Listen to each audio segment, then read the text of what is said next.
Today we're going to start dropping some unguided bombs. These can be delivered in several different modes, but in this lesson we'll look at the Continuously Computed Impact Point, or CCIP bombing. We'll also look at the Stores Management Set, or SMS page on the MFDs, and cover items there that apply to all bombing modes. We have 3 BDU-33 unguided training bombs loaded including 6. These represent the ballistics of the 132. Ready to roll in on targets from the left. First up, signal double command attack. Press spacebar to continue. First, press the air-to-ground master mode button on the ICP. This configures the fire control system and displays for air-to-ground attack. The radar is displayed on the left MFD, and the SMS page is displayed on the right MFD. Next, verify the master arm switch is in the arm position. This allows weapons to be released normally. If the master arm switch is placed in the off position, weapons release is inhibited. The third, simulate position, allows training with all indications you get with the switch in arm, but no weapons are released. Now let's look at the right MFD and the SMS page. The top left shows the operating mode, air-to-ground, and sub-mode, CCIP. The sub-mode may be changed by depressing the adjacent OSB and selecting a new sub-mode from the menu. You may also depress the missile step button on your stick to cycle through available modes. Try it now if you would like, but set it back to CCIP for the remainder of the lesson. Press spacebar to continue. The right side of the display shows the selected weapons and details about how they'll be released. You can see that we have 6 BDU-33s loaded. If other air-to-ground weapons were loaded, they could be selected by depressing the adjacent OSB until their source code were displayed. Just below that, we have the weapons release profile, with Profile 1 selected by default. Selecting the adjacent OSB cycles between two options, Profile 1 and Profile 2. These include typical settings for delivery mode, fuse arming option, release pulses, impact spacing, and release interval. Changes to settings made while the profile is selected are saved there for later use. These should typically be set or verified as part of aircraft startup, although they can be changed at any time. We'll work with Profile 1 that's already set up for CCIP delivery. Press spacebar to continue. The next 3 options will make more sense taken out of order, so let's start at the bottom with the release pulse, or RP setting.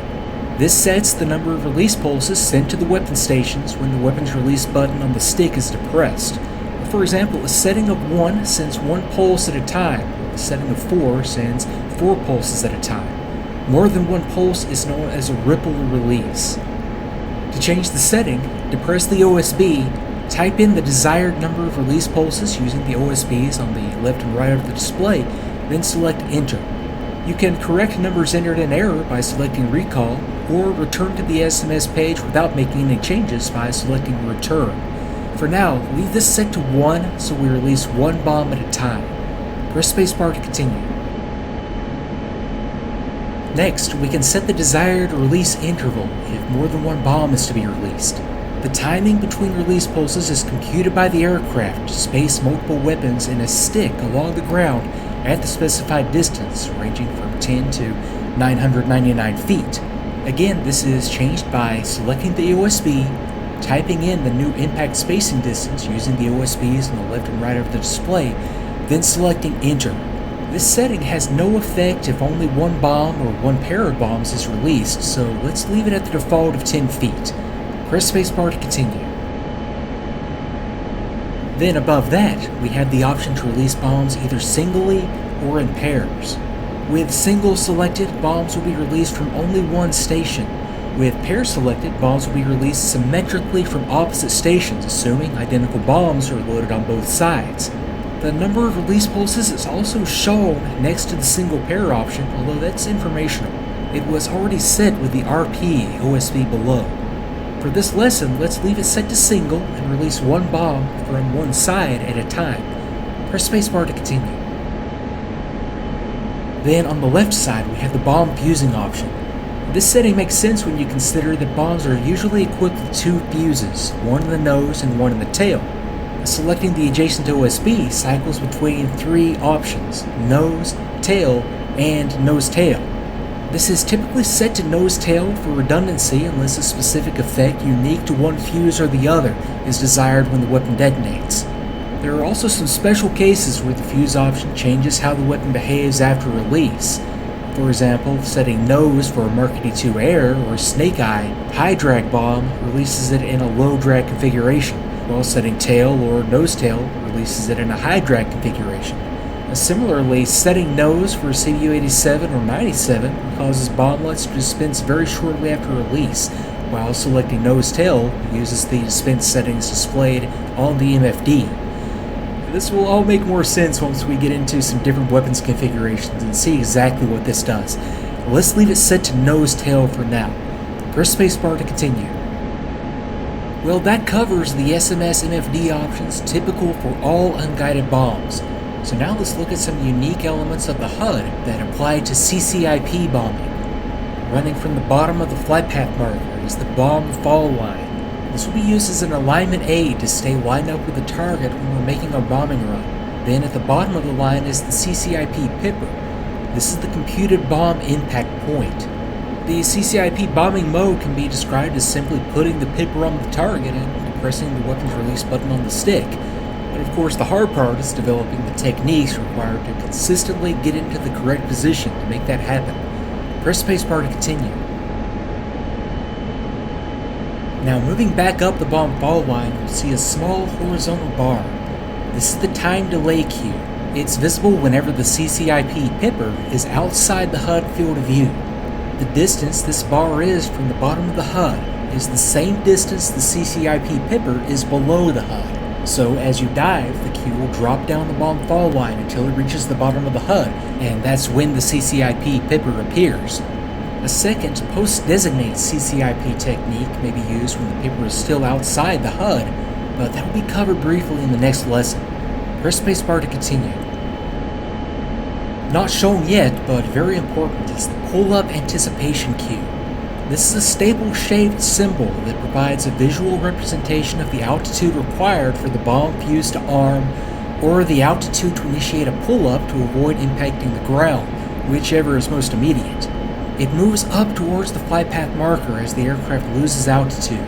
Releasing a bomb with the flight path marker below the cue will not give the bomb time to arm and will result in a dud.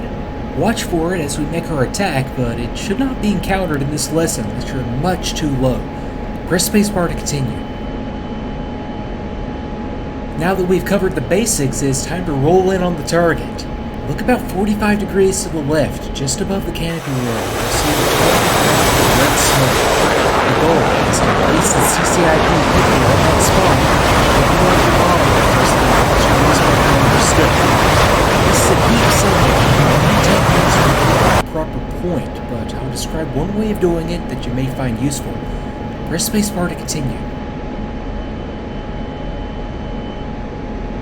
I just marked a point 2,000 feet in front of the target with green smoke. We'll call that the aim-off distance. When the lesson is unpaused, I want you to bank left and pull the flight path marker to a spot on the ground that far ahead of the target. The aim-off distance you choose sets the conditions at release, so this is the most important step to get right.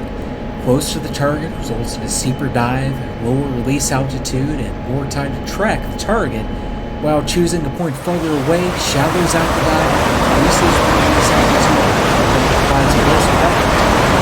By choosing a point closer to 2,000 feet, there's plenty of time to track the target on the way down, but there's no hard and fast rule here. When the flight path marker is at the aim-off distance, leave it there and focus on the bomb fall line.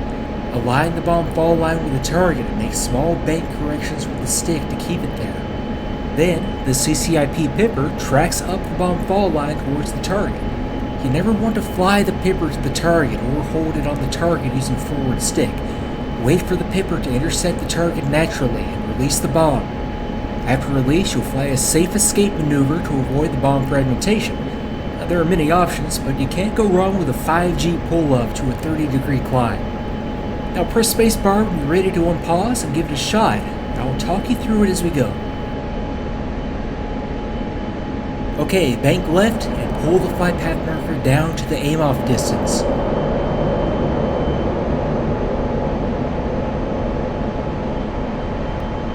Now align the bomb fall line with the target.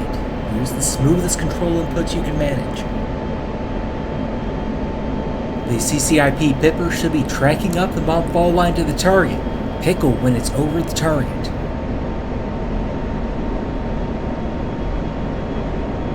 Okay, weapon away. Pull up to a 30-degree climb to avoid the frag.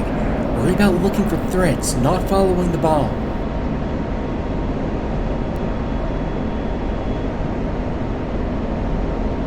Okay, let's see how we did. Look for the white smoke that marks the BDU-33's impact point. Don't worry if it's a little off. You have 5 more loaded and more targets to practice on. When you're done, press escape to win the lesson.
Altitude.